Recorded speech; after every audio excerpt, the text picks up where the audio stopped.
All right, so we are back for part 2 of our Q&A session with George. I think the last one went swimmingly, turned out being a lot more controversial than I expected, and I suspect that we'll keep following that trend. So, George, how you feeling? That was not my we had the simple episode idea where I get on here and we have all these email questions built up and I just answer them. And the last thing I was expecting was to ruffle feathers. But then as I was talking, I'm like, I could really be pissing off people right now. And I definitely think I might have. And that's how much I care. Yeah. I mean, we even got into sports, which I didn't really see it going that way. But I mean, if since we've already Honestly, if you listen to me enough, I think I get into sports a good amount. yeah, I suppose you do. Have you Usually talked with about analogies. Have you talked about Tom Brady yet? Because I really just want to piss off Matt. I have not talked about Tom Brady. I'm gonna say for Facts Underwater, I'm gonna bring him up randomly, and I'm gonna get an on-the-air reaction from him. Yeah, I'd rather it happen on air. That's fair. All right. So the next topic that I have is a big one, and anything you say today could be invalid by the time this episode comes out, but it's definitely worth talking about. And I think it's obligatory at this point that any dental podcast talk about it. How is the coronavirus and the potential economic depression and all the things that are going along with it? How is that going to affect not just the dental field, but specifically the acquisition market? Is it going to affect the startup versus an acquisition? Is it going to affect solos versus groups? What are your thoughts, George? What do you got? I'm not going to use the S word. There will be no mention of startups for the rest of this episode. I had to shoot my shot. No, I have no knowledge or care about how the coronavirus impacts startups whatsoever. But I know a lot about acquisitions.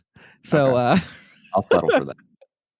Yeah, so it's funny because I think on different times on the show, at some point, I sort of have made the decision that at some point I will most likely pursue multiplexes. Okay. That is something I've sort of a personal goal of mine that I've actually formally stated to myself, and I guess now I'm stating it on air for the first time. Different than my tune has been pretty much the whole time that this series has been out. I think multiple times I've been asked, I'm like, nope, I'm only ever going to own one practice, and now I'm sort of undoing that tune. Yeah. So this is the first time I have that conversation, and there's definitely timestamps of me on the show contradicting that. But anyway, the reason I bring that up is because my timeline has always been pushed out a little bit. A couple years, kids get older, go to school, all that stuff. Then I have a project. This is what I want to take on. And for me, I quickly want to say this is not about multiple practices, but the logic behind it isn't super there. Income wise, it's hard to justify the amount of work and HR and debt you take on for the income. Net worth, I think, is the only realistic argument that you can really place for the reason behind doing it. But for me, that's not even it. It's just the desire to do it. I think you reach a point where you just feel like if you don't do it, you're always going to wonder what would happen if you did. And that's really where I'm at. It's that next challenge for me that is exciting enough to make me want it. And it's just the desire for the challenge. That's really the real reason I'm doing it. And whenever I do it, that's the reason. So anyway, back to the coronavirus. So this situation happened, and I was talking to my mom, actually, another dentist, and she was like, "You know what, George? She sold her practice. This is March 31st, by the way, March 31st, 2020. That is a very important date because this thing changes on like a daily basis. Yeah. And so whenever this episode gets released, we're recording on March 31st. So my mom sold her practice 7 months ago. Okay. And she was thinking to herself, she's like, man, I'm really happy I sold it right before this whole, quite frankly, shit show happened, where economically, this whole thing is going to be pretty, in my mind, devastating. I know that they injected quite a large stimulus into the country, the $2 trillion package that was passed, but still, I still think this has large economic consequences. It's a mandate. Yeah. So how does that impact the acquisition market? That's what I thought. And my mom was having the conversation with me of, you say you want multiple practices, you might need to accelerate your timeline because my estimation that there's going to be a lot of sellers that are going to want to get rid of their practices after this thing is done. And to me, that's kind of what I think is going to happen. I don't think it's going to be like 2008 recession where people are working longer and delaying the buyer's market. I called a couple brokers locally, and I kind of heard the same thing. A lot of sellers are calling them right now. They want out. Practice prices are dropping amidst this situation. And so, right, nobody knows what's going to happen with the market when this settles off. But the reality is, for the first time in a long time, I think we might have a buyer's market, Yeah. which in the practice acquisition world is rare. A lot of groups are going to be, their funding is going to be hurt. They're not going to be in a position to financially invest in more practices. You're going to Mhm. have a lot of buyers that are scared from the idea of ownership after what just happened. You're going to have a lot of sellers wanting to get out of ownership potentially after what happened. I Mhm. think in general, you're going to have potentially practices going under that cash flow, wasn't able to make it. Might have some fire sales. Everything to me is shaping up like, from talking to brokers, that this situation is going to be increasing the number of practices on the market for sure. Yeah. Now, the way that it impacts, in my mind, banks, because ultimately banks are the linchpin of this whole thing.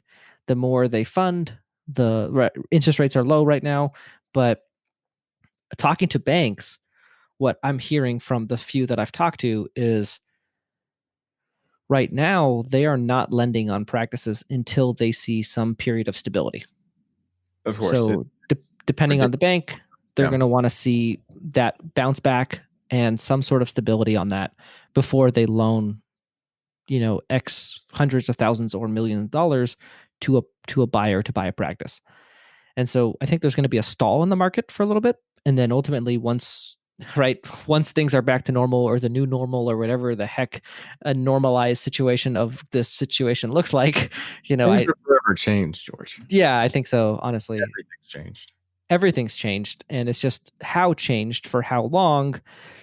Some semblance of normal returning to our society, and dental practice ownership, whatever that looks like. You know, to be determined, but that's ultimately going to set the new bar for valuations. So if practices took a 20% dip, banks are not going to loan on that pre-corona revenue, because that's not what's showing as today. And so it's going to be very interesting to see what happens, but I'm going to be very curious, and I'm keeping my ear to the ground. And in my local market, this to me is a time where I might divulge in that opportunity if one presents itself that's exciting enough. So I think the closer to the period of uncertainty you are, the bigger discount you get. The more stable times become, the more they return to probably close to current valuation. So that's my guess. The more risk you're willing to take, the cheaper the practice, most likely. The more certainty you want in the deal, then the more you're going to pay. So that's kind of the market, but I think it has forever changed. Maybe not forever changed, but I think for the next 2 years, it's very much changing our industry. Yeah. Yeah. So I mean, it's the age old adage of, buy low, sell high. I mean, that's the time that's coming upon us. Is that what you're saying? Yeah, this is buy low time. Yes.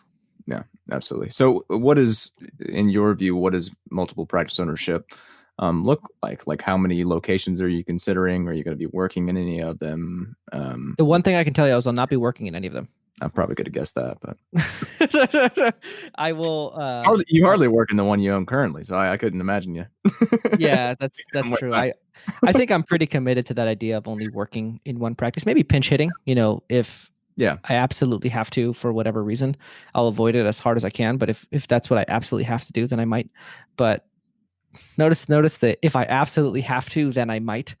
Um, just those terms there show you where I'm at mentally with that idea of practicing in multiple locations. Yeah, I'm not sure, to be honest, Tyler. Yeah, kind of open to a lot of different stuff right now. I Yeah. think until I have something in hand, and I honestly, looking at practices for me is very different than most people, because I can see it from different ways, where something that might look very unattractive to many, can potentially look unattractive to me as well, or could potentially look attractive. And so I don't have I know, I don't know for certain, but I have an idea that I don't want to get too large. I don't Mm. want to grow to be this massive thing. It's more entrepreneurial exercise for me, and it's the challenge of, can what I do can it scale? Can the things that I do well scale to a larger level? And can I have fun in the process? And then eventually there will be a size where, kind of like my practice now, where it doesn't need me anymore. It sort of runs itself, and it is what it is. And there becomes an increasingly a large amount of HR, and that becomes a size that interests me a lot less than that initial entrepreneurial period of getting there. And so I'd be interested to see if I ever get to that size. What does it look like for me? Do I still enjoy it? Do I still want to carry it on, or would I rather just pass it off to somebody else who wants to start at that size and grow further? Okay. Yeah, that makes sense. Are there any other implications for coronavirus that you see happening in the field of dentistry outside of the acquisition market? I'm sure there are. I just don't think about them. I Yeah. mean, imagine our PPE situation might look different, but yeah, I'm not. To be honest, at this point, I've closed down my practice for the entire month of April, Mhm. and I stopped caring about the news as much. And I don't mean to say I don't care about the fatalities. I do. That's very unfortunate. My way of handling that is not by like obsessively checking into the new regulations, rules, and all that stuff. I've sort of just using this time to enjoy myself and work on my own personal stuff. So I'm sure this is going to have many implications for dentistry. I just don't know what they are, and I'm excited to see them as they come out. It'll be so much fun.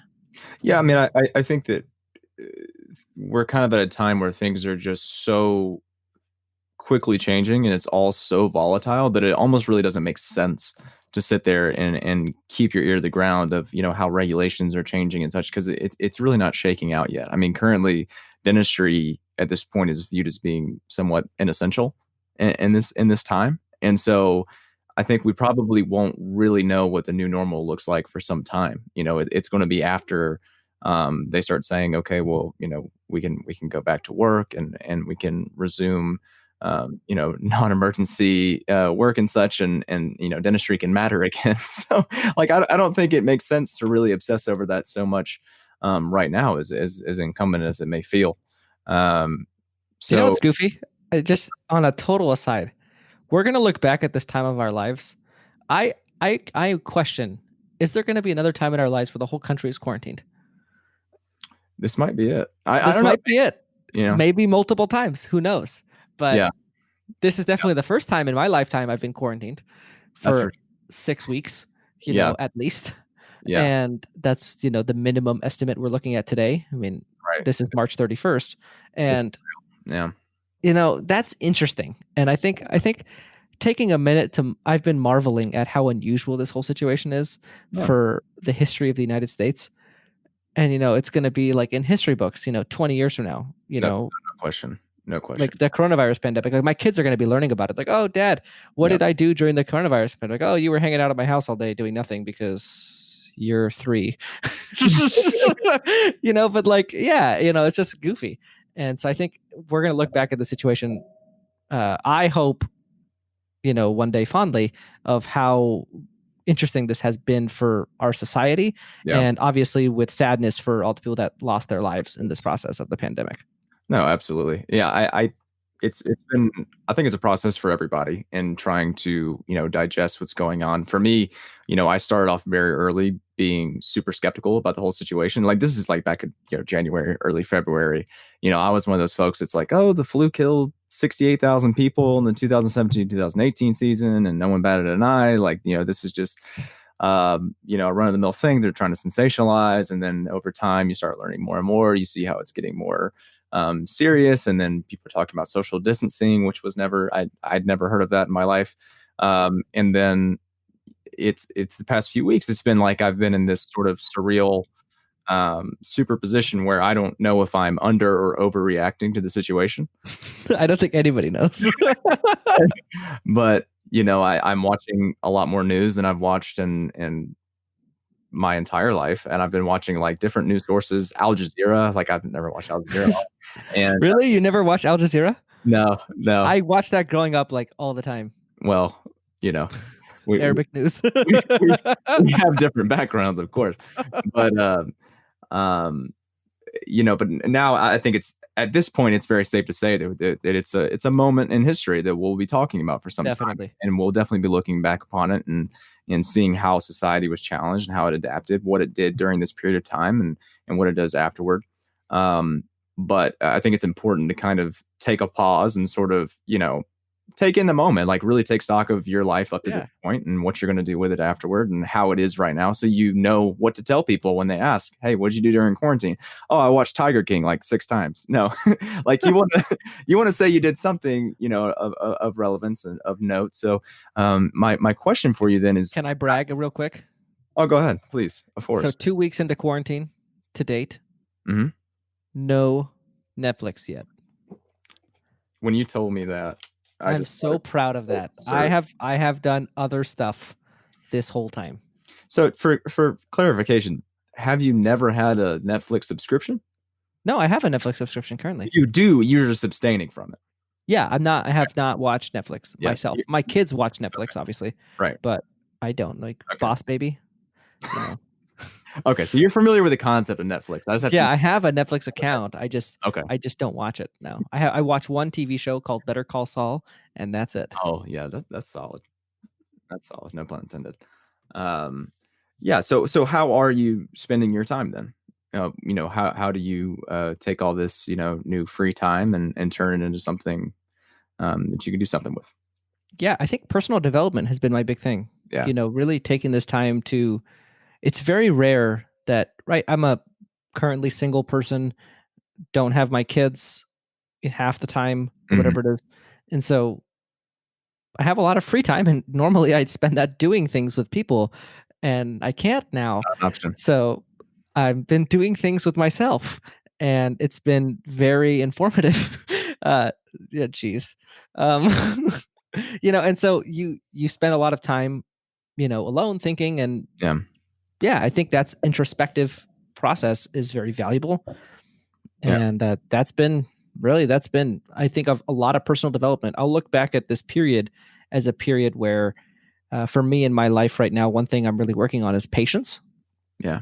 And it's very hard to have a balance between being patient in your life and content, while at the same time having desires and pushing forward. Yeah. And that's a very, very hard thing to balance. And I've been very heavily skewed towards aggressively pushing forward towards new things at the detriment to being grateful and enjoying where I currently am.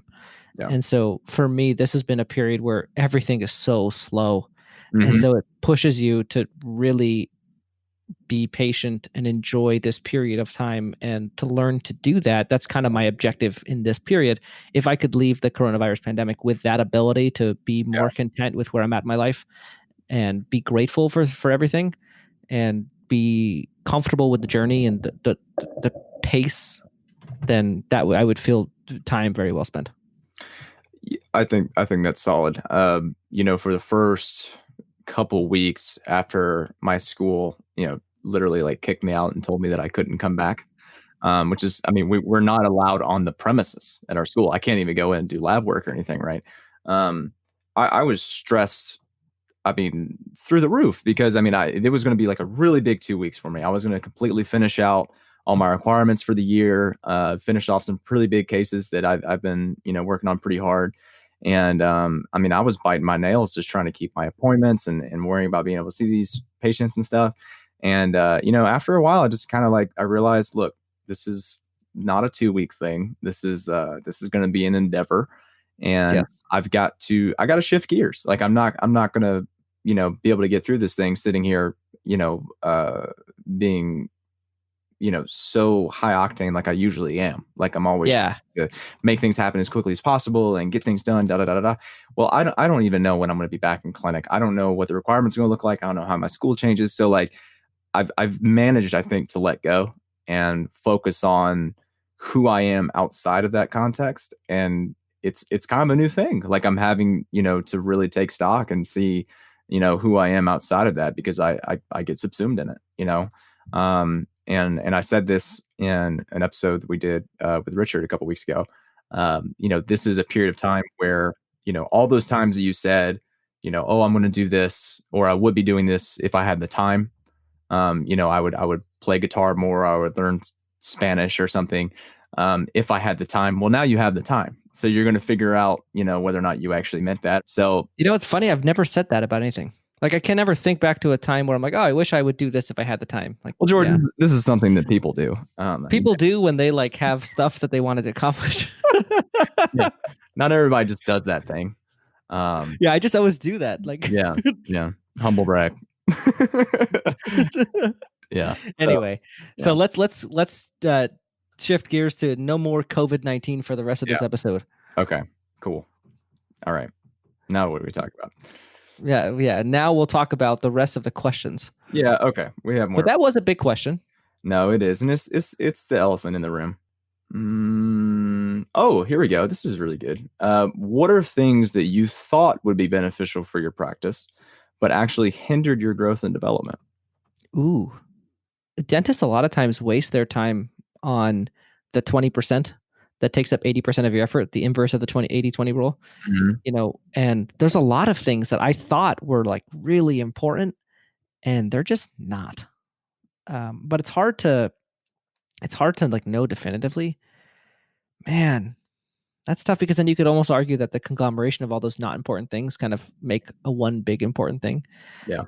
But in general, I think the amount of time I spent on practice management was not needed. Really? Yeah. I mean, you're talking hundreds of hours. Yeah. Not even exaggerating. Okay. So that's unnecessary. I think and that's kind of what I was telling you when we talked about it last time, where you reach a level where that's no longer what you need. Mm-hmm. I think I became too strong in one area. Where I could tell you intricacies on like 5 different scheduling modalities. Like, I don't need to be able to know that. Yeah. I just know that because it interests me. Different ways of scheduling and hygiene, I don't think you need to learn all the nitpicky specifics on how to do things. I think you need to know what to do. And then how to determine which one of those modalities or whatever fit in your practice, for example. Okay. Like, I learned a lot of time. I spent a lot of time on scheduling, specifically with provider time scheduling and, production scheduling and all that different types of scheduling. It just fascinates me.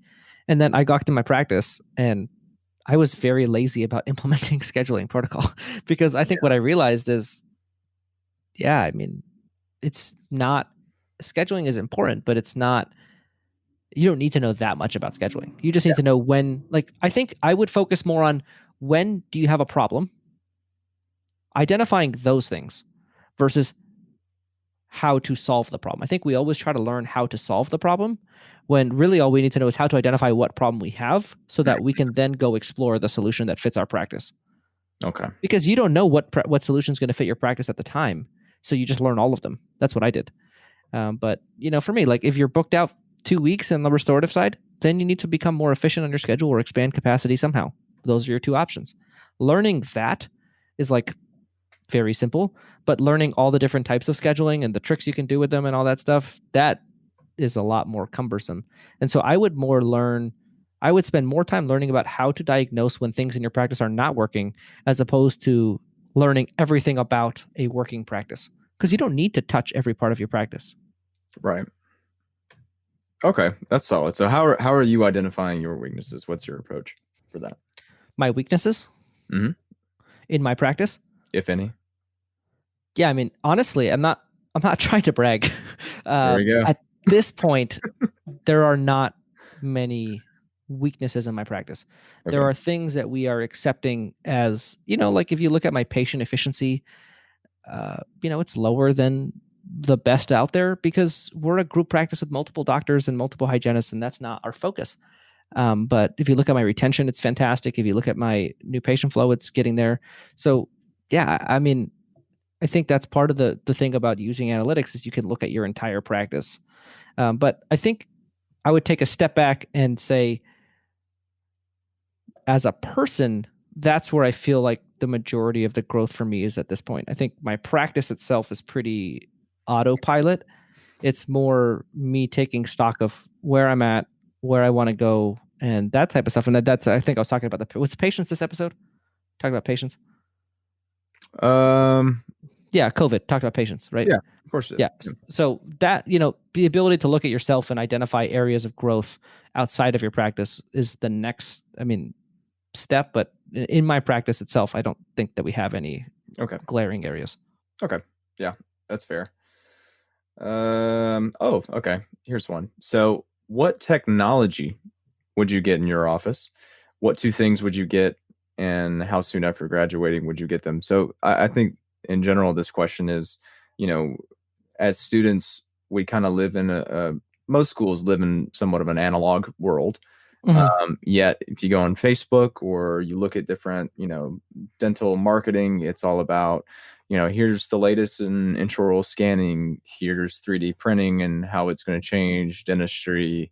CBCTs are becoming compulsory. How, help someone kind of think through that and figure out, um, is that something that they really need to pursue? Are there certain technological investments that need to be done when you're going out and trying to keep up with the standard of practice? Like how do you feel about technology in dentistry currently, specifically like emergent technologies? Yeah, I think so. We have 3D printing, we have intraoral scanning, we Hmm. have in-house milling crowns, Of course, yeah. and then we have cone beam. Are there any that I'm missing? Yes. Guess we could throw in laser. Yeah, there's What laser. other? I guess I want to touch on each one individually. Yeah, there's like So photogrammetry and digital dentures and all kinds of crazy stuff. Like printing your own in-house aligners, which I guess falls under 3D printing, of course. Yeah, so that's probably a good list okay, to start with. I have no experience with digital dentures. I have a denturist who Mhm. comes to my practice and does all my dentures. Yep. So that's not something I could talk about. Mhm. But in general, I think the one in Matt turned me on to intraoral scanning, which I was like the biggest skeptic on the necessity of a scanner. But Mhm. we, you know, when I can introduce a technology that makes my crowns fit better, Mhm. my lab costs cut down, and cut my material costs, all while providing better dentistry, that is the one piece of technology that I actually think Mhm. justifies itself almost immediately with the payment on that thing is so small, the lab savings are more, so you Yeah. save more money than you're paying on your payment. And I'm not a big fan of the whole and I'm not a big clear aligner therapy guy. Okay. It's just doesn't fit my practice style. Mhm. So obviously, I think we've talked about it enough on how I like to practice. Yeah. And so the idea of scanning patients' teeth and showing them what that could potentially happen on the, if they do Invisalign or whatever, and then I'm sure there's a ton of opportunity there and people are killing it while doing that. I've never put that much effort into something. So I just don't do that. But for me, having a very competent but not Invisalign compatible scanner, um, for much cheaper, that can get great scans, send great results, and then the payment is a lot less, makes your break even on the number of crowns you do a lot more. And so yeah, we cut our crown costs in half. So when you look at cost of impression material, cost of lab, and you compared them to and the tray pre scanner, post scanner, that cost was cut in half. Yeah. So it's about $70 of savings per unit on a crown in my office. So based on what our old lab fee was and our old material costs were, and so the break even on that, our payment is like $900 a month on our scanner, if that, Mhm. something like that. So our break even is like 12 crowns. Yeah. And obviously we do much more than 12 crowns between two dentists, and so it's very hard to lose on that. And our crowns are much better now. Really. Least adjustments we've ever had to do. They look fantastic on X-rays.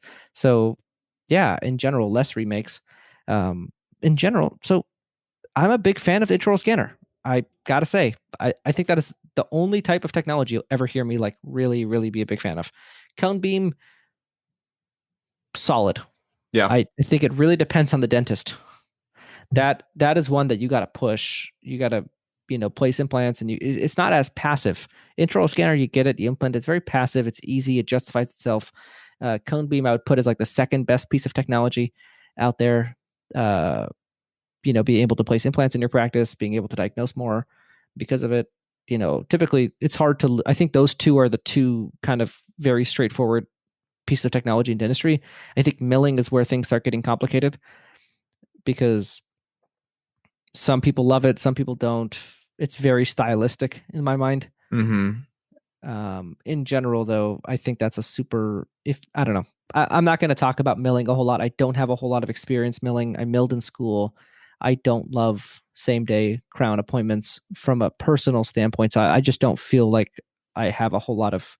I'm sure they're great for people that really adopt them and do it well. You can do a lot of partial coverage stuff with it. I'm sure it's fantastic. I just Right. don't do that. And then the 3D printing. That's another, like, these are areas I think going down the list, right? You want to know my ranking. It started from most passive to least passive, which is a lot to do with my personality type. But 3D printing is like the most user dependent stuff. Like this is like the least plug and play, but it also has like a lot of benefits to cutting costs and all that stuff. So I think it has more to do with how much you want to be involved as opposed to the technology itself. I don't want to, if I'm looking for something hands off, I don't want to get like a 3D printer when we're 3D printing everything. That's like the most hands on piece of technology. So I would almost evaluate in terms of hands offness and how hands off do I want to be in the technology? How much does that add a part of practice that I enjoy? I don't enjoy technology in dentistry. That's not an exciting area for me. But a lot of people, they love that part of dentistry. And so then you want the 3D printer, the milling unit, and all that stuff. Good for you. But I think the intraoral scanner, I would say intraoral scanner for every dentist who does over 15 crowns a month is a no-brainer because it justifies itself financially and you get better results. So that combination is hard to beat in my mind. And it's passive. It's pretty easy. Yeah. So I mean, you kind of answer that question in a very personal way. And your answer very generally is it just depends on the dentist and the way that you want to practice. Do you see any stock? Do you have any stock in, being the practice in town that is the most advanced? Like, do you think patients care for that? Like, is that something that you think would be valuable if someone were trying to niche themselves out and say, oh, we have all the cutting edge stuff. We do same day dentistry. We're 3D printing all this stuff. Like if someone had that as their vision, beyond just the personal aspect of this is what they want to do and this is what they're passionate about, do you see any other value intrinsic to that? All data I've seen on why people pick dentists technology does not indicate that technology is a major factor. Okay. You might get, and so like people are like, oh, well, you might lose patients because they'll go to the dentist who can do their crown same day. I have lost patients for that reason. Okay. It does not bother me. Okay. Because, and I'm going to go on my patient efficiency or patient retention rant right now, but I walked into my practice and 40 patients a month were leaving due to operational inefficiency. We now lose 11 patients a month, 11 to 15. I can pretty much bank on that. So to me, by running my practice better, have gained, not lost 25 patients. So one or two might leave because I don't have, in my whole career, no more than 3 patients have left because I don't have a CAT cam. So I'm not worried about that when I'm not losing 25 additional patients every month from, poor retention. So I don't think patient retention is a reason to invest in technology. And I don't think new patient acquisition is a reason to invest in technology beyond making your office look like a good place for them to, good paint, stuff like good decor. That's not technology in my mind. That's just like, decent office design. Okay. So in other words, someone that isn't particularly interested in such things does not need to feel pressured to Correct. get up to speed with it. It's really in my mind, yes. Yeah. And I don't want to, digital dentist, don't want to like discredit that entire niche from a marketing standpoint. Everything I've seen and heard about why patients select dentists is not related to that. No, I've seen that too. Okay.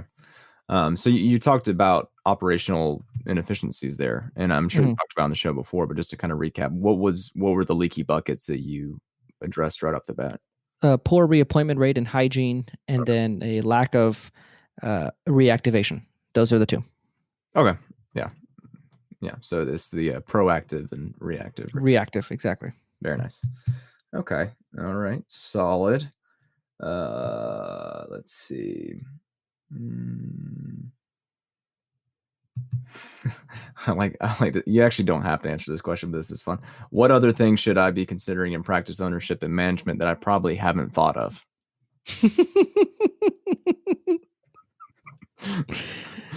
Yeah, vision.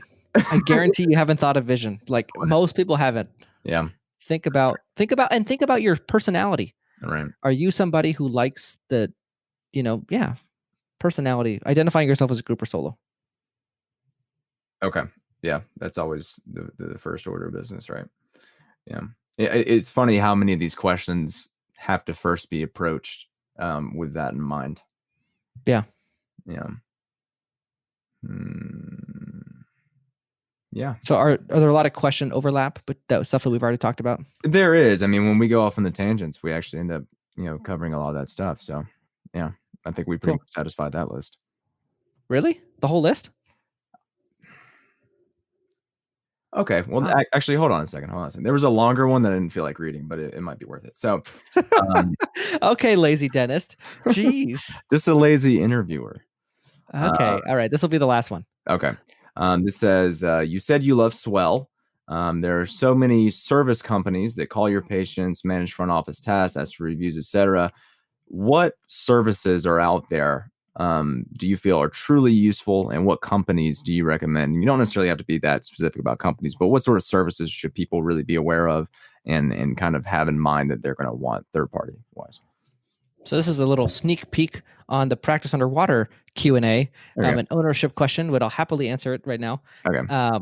So there are two companies that, so in general, I'm going to talk about sponsorship a little bit because it's no coincidence that these companies that we really like are our sponsors. That's not because they are the companies that happen to reach out to us. It is the other way around. Sure. We do not work with companies that we don't like their products and we don't use their products. And normally when we are like, how do we get a sponsor? We're like, well, what products do I love? And then we contact that company and beg them to sponsor our show. Yeah. So Practice by Numbers is my favorite company in dentistry. That's it. That company, what they offer me, the relationship I have with their CEO, Rohit, and everything that they do is so fantastic for me. And the clarity, the focus they give me as a practice owner is so invaluable. The amount of information they're able to pull, the complexity of which they deal with that, and they present it in a way that's not as complex, but still complex. Oh man, that product, if you learn to use it properly, it's like x-rays for your practice, and it'd be like trying to treat teeth without x-rays. That's how I view Practice by Numbers. So that is my number one company that I would not practice without that software, period. Okay. I've had a dental intel coaching client try to hire me, and he had dental intel, and I told him you'll have to switch Practice by Numbers, and he did not want to, so he is not a client. That is what happened. That is a real story. I just am that is how much I use that software. Yeah. Every one of my clients, we buy it for them. So between all of our clients, all of our practices, we buy more Practice by Numbers than they pay us for sponsorship. So it's a net loss. Yeah. And I don't care. Yeah. So that company in my mind is number one for me. Okay. Obviously that's a personality type. That's not like most dentists would feel that way. Then the second, yes, Swell. I mean, my goodness. So he talked about it, but Google reviews are like the cheapest form of external marketing and super powerful. They help you with your SEO. It's like the most no-brainer thing to be doing is generating Google reviews in your practice. And for the cost of it, it's like $150 a month or something. Yeah. It's so cheap. Yeah. That I have a hard time understanding why our whole audience is not already using Swell. Whatever. And that one I can't understand. That's such a no-brainer. You're calling our audience now. I mean, like I even saw this post on Facebook. It was like, well, the shared practices guys talk about Swell. Is it really that great? I'm like, what are you losing by not trying it? It's like, I mean, I get texts. I have 2 texts that I got in the last few days, like, and both of them say the same exact thing. We got more reviews in the last 3 days than we got in the last 3 months. Yeah. Like I got 2 texts within 2 days that both said that. Right. And I almost posted them on the Facebook page, but I was like, too lazy to screenshot them and edit them so you can't see who sent it. And then, but it is the best product for reviews. I don't know what they do differently, but they work better than anybody else. So then, I think you need a text to confirm service. I don't think there's one that does that better than the other. That is a very standard thing to text to confirm. I think you need a phone service. I don't think there's one phone company that does that better than anybody else. I think there's a lot of companies in dentistry that nobody does better than anybody else. Mm-hmm.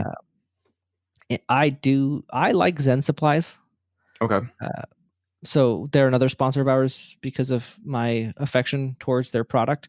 But yeah, I really like them. I think their inventory management has saved me a ton of money, and their ability to compare pricing on different websites is something unique in this field. So I like Zen Supplies. I think that's a great supply ordering digital inventory that we do in my practice.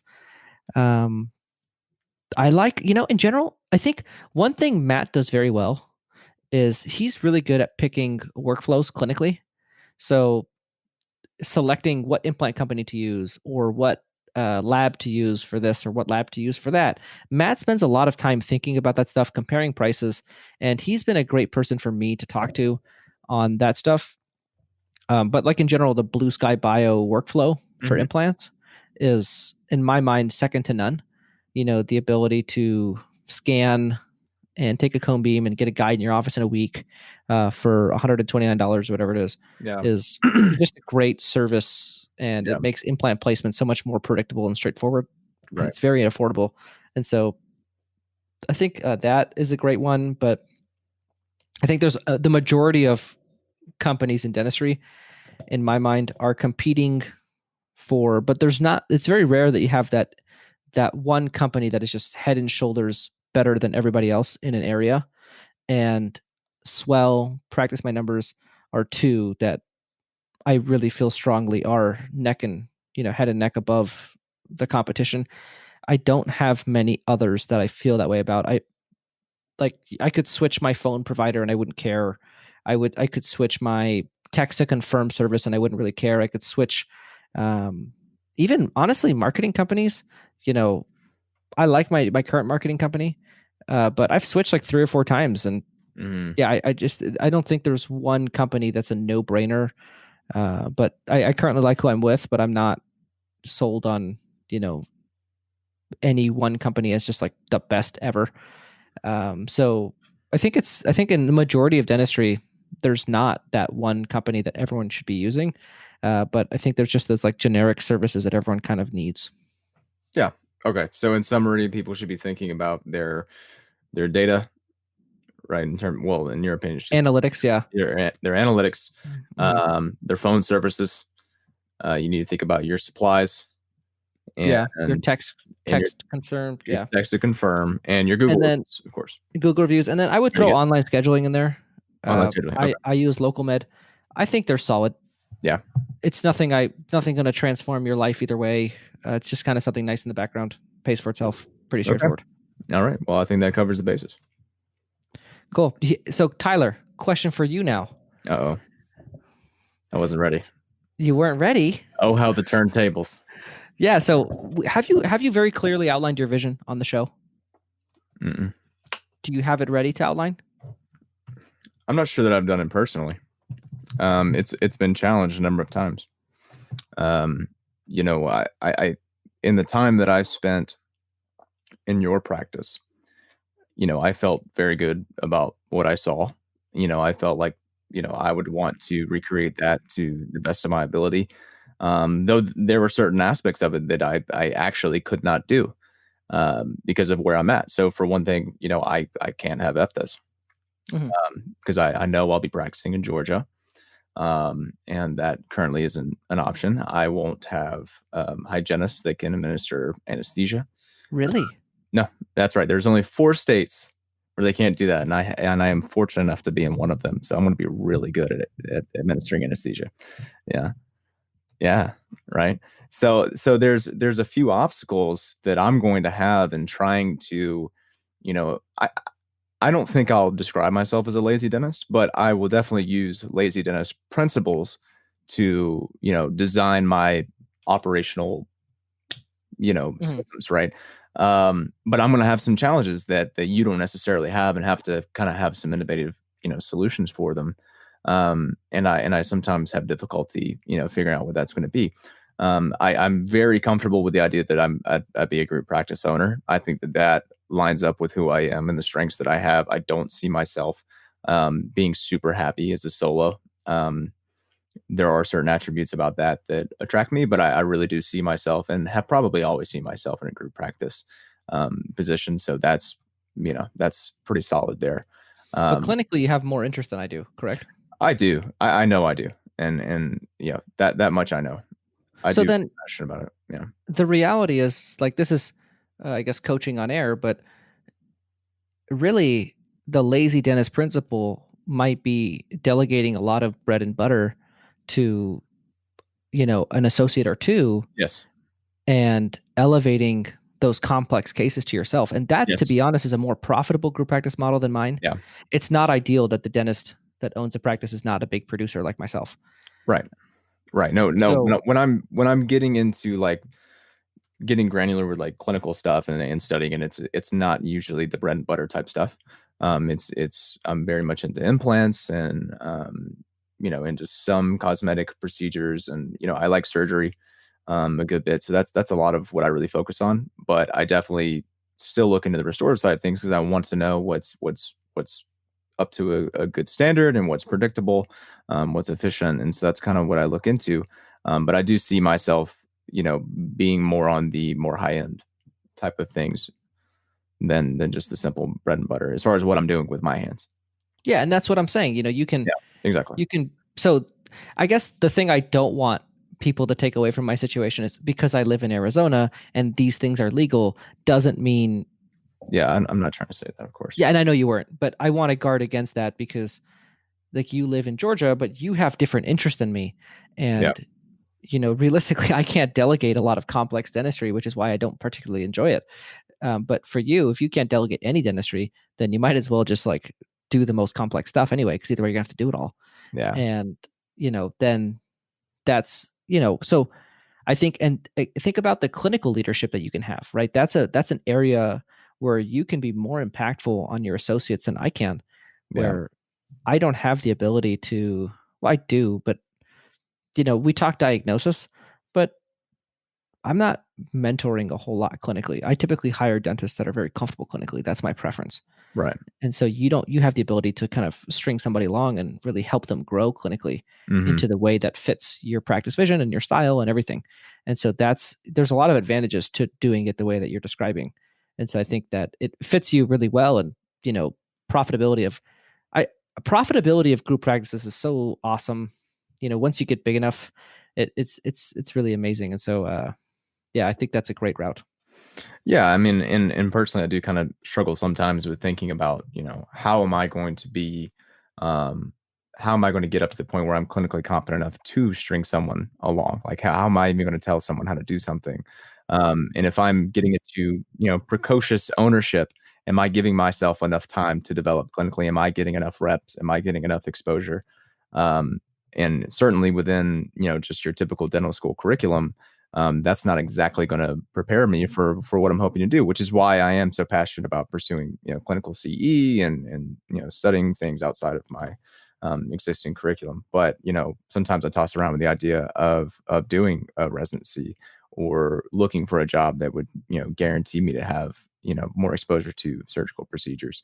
So that's something I battle with still. So, I can't say, as much as I preach about having, a very solid vision to work off of, I can't say that I have one. There's still Aren't you parts. in that place that has the great implant residency? Yeah, I am. Yeah. Yeah, I would seriously consider that. Yeah. Yeah. No, I mean, it's certainly on the table. But at the same time, it's like there's plenty of other people that are looking for that as well. That are in my class that don't spend half their time working on, a podcast or, doing the things you don't want to do. So, that does kind of put me at a disadvantage. Uh, Sure.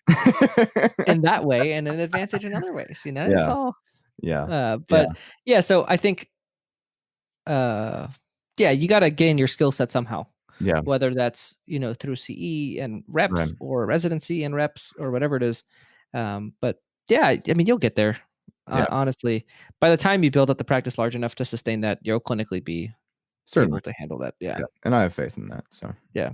I would implore a reverse associateship as a tactic yeah, for you. I know you're it's looking in at the mailer. the yeah. Or it's already minted. There you go. All right. Yeah. Well, this was a lot of fun. Thanks for having me on, Tyler.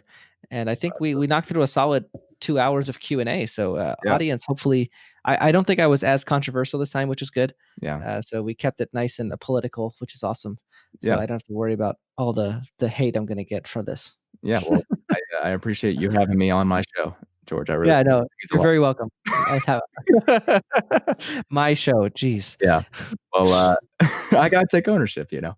I don't even call Practice Underwater my show. I call it our show. It's Matt and I's show. Yeah. Well, there's some insecurity here. I Yeah, you no, know, it's just your show. This is Tyler's show. yeah. It's the T in the Pursuit of Ownership. TPO stands for Tyler's Pursuit of Ownership. Well, I wasn't I never felt the need to put my foot down until I got hijacked, and I didn't even get it. Yeah, we've been hijacking it left and right. Yeah, I was just looking through podcasts because I was going on my my daily COVID-19 walk, which I've been taking every day, and I was like, hey, I wonder what show came out this week on TPO, and I'm looking at it, and I'm like, wait, that's not me at all.